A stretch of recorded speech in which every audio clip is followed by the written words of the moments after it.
Welcome to Luca and Miguel. Enjoy the video. You start by verifying essentials: battery, network, and access to credentials.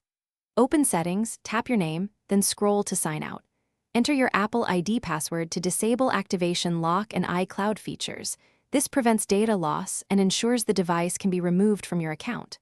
Once done, toggle off Find My and any iCloud syncing prompts.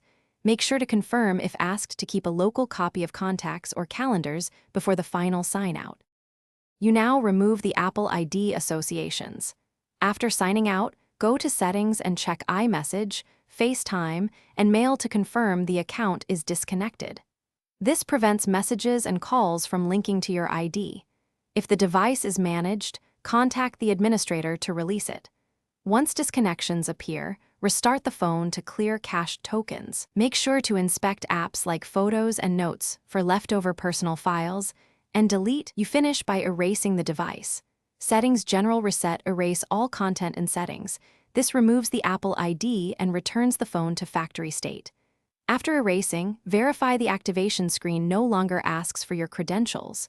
If activation lock remains, sign into iCloud.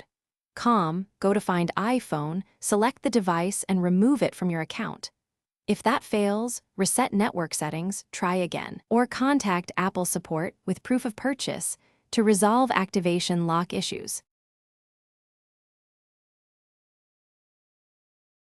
Thanks for watching and please subscribe. It's the best investment you'll ever make.